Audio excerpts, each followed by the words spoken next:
Келесіздер ме балалар? Бүгінгі сабаққа көңіл-күйлерің қандай? Кеше балалар, бүгін шаттық шеңбері арқылы біз 3 топқа бөлініп алайық. Кәнекей ортаға келе қойыңдар.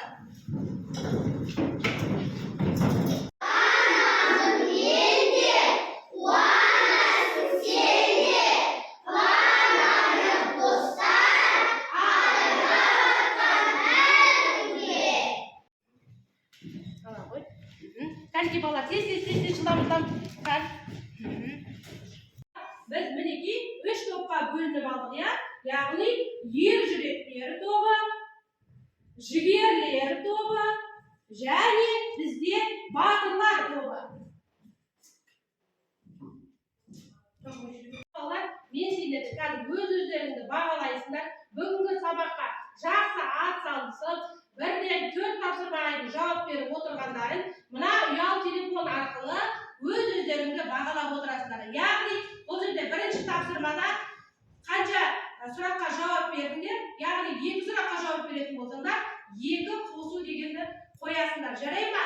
Содан кейін барып, ең соңында сабақтан кейін мен бұны сендерден жинап алып, сендерді мен бағалайтын боламын артынан. Түсініксіз ме балалар? Ендеше мінекей.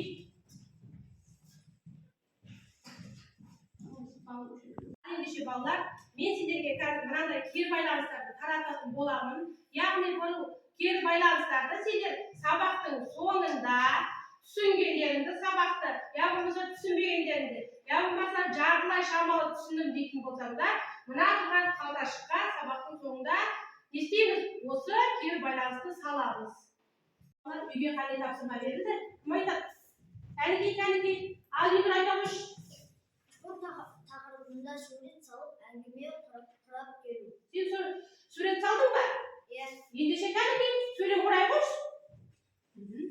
Футбол ойнап жатқан балалардың суретін салдым. Тамаша. Футбол ойнап жатқан балалардың суретін салдым. Ана сөзі түбір сөз бола ма? Қосымша жалғанған сөз бола ма? Тамаша. Түбір сөз жарайсың. Келесі. Балықшы сөз келді. Ибрахим келе ғой. Тез келеміз кәнекей. Балықшы сөзі түбір сөз ба? Қосымша жалғанған сөз ба? Жарайсың жақсыра ғой. Бүгінгі біздің жаңа тақырыбымыз салт дәстүр және ауыз әдебиеті бойынша сөз таптары. Ендеше балалар, біздіңше бірінші жаттығуға қарайықшы. Яғни бұл жерде бізде мәтінді түсініп оқуды, мәтін мазмұны бойынша бір-біріне сұрақ қоюды және мәтінде кім не сұрағына жауап беретін сөздерді табатын боламыз, иә? Ендеше бірінші жаттығуға қараймыз. Бұл жерде бізде мәтінді түсініп оқы дейді. Ал кәнекей барлығымыз кітапты ашып қарап отырамыз. Нартай мен атасы көршісінің үйіне келді. Оларды құрметтеп төрге шығарды. Осыдан кейін үй иесі сәбиді алып келді. Сәбиге ат қойып үлкен міндет деп Нартайдың атасы сәбиді қолына алды. Оның құлағына сенің атың Ержан деп 3 рет айғайлады. Сонан соң иесіне қарай бұрылып, енді Ержанды өз қолына алып, бесігіне апарып жатқыз деді. Басқа қонақтар Ержанның өмір жасы ұзақ болсын деп тілектерін айтып жатты. Мінекей балалар, мәтін мазмұны бойынша кәнекей бір-бірімізге сұрақ қояйық, иә? Бірінші жаттығу бойынша қандай сұрақтар қойдық? Кім сұрақтар қоя алады маған? Айта қойыңдаршы. Зарина айта қойшы. Нартай мен атасы кімнің үйіне келді? Тамаша. Келесі. Ерхан айта қой. Сәбиге кім деп ат қойды? Тамаша. Үшінші топ батырлар тобы кәнекей. Қонақта сәбиге қандай тілектер айтты? Ендеше екінші жаттығуға қарай қойыңдаршы. Сөздерді оқы. Бұл жерде бізге сөздер берілген. Сол сөздер бойынша сендер кім не істеді, қандай, қанша деген сұрақтарға жауап осы берілген сөздерді астына жазасыңдар, иә? Ендеше осыны қазір мен сендерге топқа беремін, 3 топқа, яғни мінекей мынандай сұрақтар беремін. Сол сөздерді әр сұрақтың астына жауап беретіндерге сендер не істейсіңдер? Жазасыңдар. Жарай ма? Түсінікті ма? Ендеше мінекей ер жүректер тобы, яғни балалар топпен жұмыс бірге жасаймыз. Ер жүректер тобы, жігерлер тобына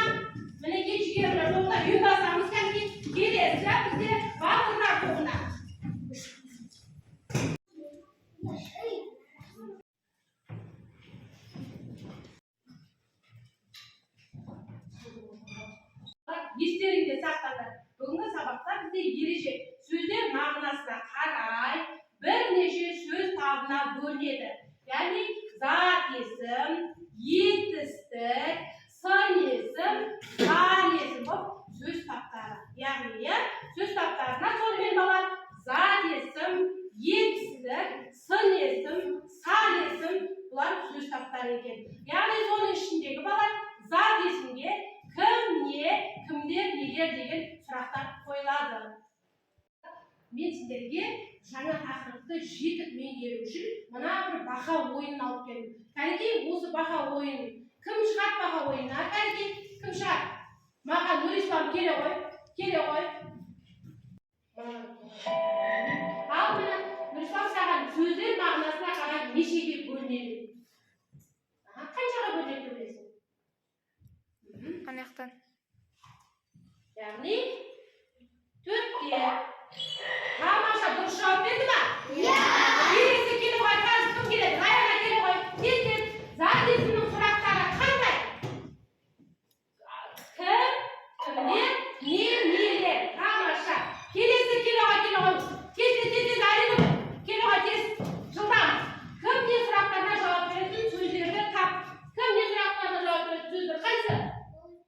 Тамаша. Айсұлу, тақта. Дұрыс айтасың. Қай сөз сын есімге жатады? Әрі келіп ғой. Тез, кәдеге жылдам. Қай сөз? Кәдеге қай сөзді көресің? Оқыды, қалам, биік. Қай сөз сын есімге жатады? Кәдеге. Басыр ғой кәдеге. Биік дейді. Дұрыс па екен бала? Дұрыс екен. Келесі. Ұлдияз келіп ғой. Тез. Балта сөзі қай сөз тобына жатады? Балта сөзі. Қай сөз тобына жатады? Сенің есімде бол. Сен сан есім ба, етістік ба, или зат есім ба? Қайсына жатады? Дұрыс, тамаша. Зат есімге жатады. Тамаша. Міне балалар, дәптерімізді ашамыз. Дәптермен жұмыс. Бүгінгі күні жазамыз. 13 ақпан сынып жұмысы. 3 жаттығу. Кәдеге жазамыз. Дәптерімізді балалар, дәптерге жазу үшін бірінші еңсемізді көтереміз. Аяқ қолды тік ұстаймыз. Кәдеге аяқ қолды жинаймыз. Көлбеп дәптерімізге кәнекей көркем етіп, әдем етіп жазамыз. 3 жаттығу. Жаза қойыңдар. 3 жаттығу.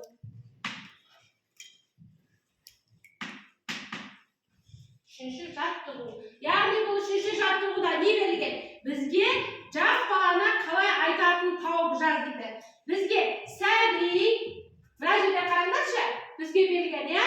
Сә, мына жерде әріптер тұспаған, яғни көбіктен орап біз әріптерді қоямыз. Сонда бізге жас баланың атауы шығады екен. Бірінші, сәби, бөбе, және балапан. Ал енді дәптеріңізге әдем етіп, көркем етіп жазып шығамыз. Ал ендеше балалар жазып болдық па? Жазып болса, қаламсапты қойып, кәдеге шаршасақ, бір серік балайық, кәдеге тұрайық, серік тұтасын жазып алайық. Тұраймыз. Ал кеттік. 1, 2, 3. Неге саған ұнаса, салбақ деген ырсылда. Неге саған ұнаса, шағалақтап жараса. Неге саған ұнаса, аяқ деген ырсылда. Неге саған ұнаса, айтайықшы тамаша. Балалар, бізде 4-ші жаттығу. Яғни кім не сұрақтарына жауап беретін сөздерді бір бөлек, кім сұрағына жауап беретін сөздерді бір бөлек жазамыз. Бізде қазір бұл жерде ойыншы, нағашы, ата, түлкі, жоғары, келді, қарға, тәтті, дәрігер, ұста, ұшты, күріш деген сөздер берген. Яғни кім сөзіне жауап беретін сөздер? Іні, ата, не деген сөзге жауап беретін? Дәптер, қалам, яғни ұшты, иә? Ендеше бұл 4-ші жаттығуды үйге аласыңдар, 42-ші беттегі. Енді бізде балалар 5-ші жаттығу. Ал ендеше 5-ші жаттығуға қарайық. Қарайықшы балалар, шығармашылық өзіңіз, иә? 5-ші жаттығуда адам әңгімешіл әрі көп білетін кісі дейді. Кеше ініміз екеумізге қазақ халқына 7 қаза деген ұғымды білдірді дейді. Яғни балалар, бізде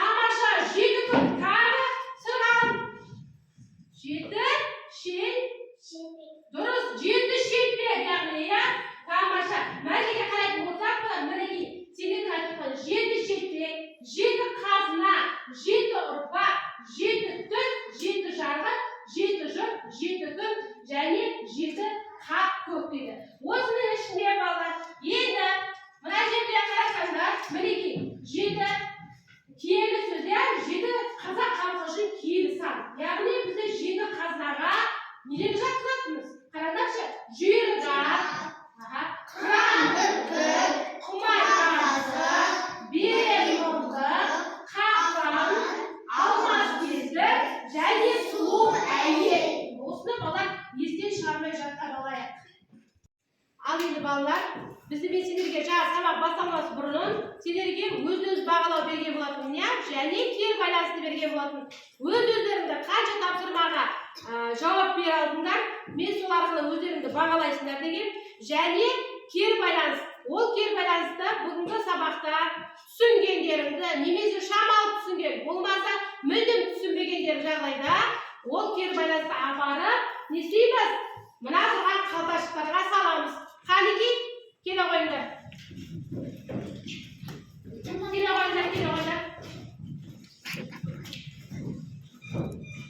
Ал балалар, бүгінгі сабағымызды қорытындылай келе, мен сендерге мынандай біршама суреттер дайындап келдім. Яғни осы суреттерге біз сұрақтар қоямыз.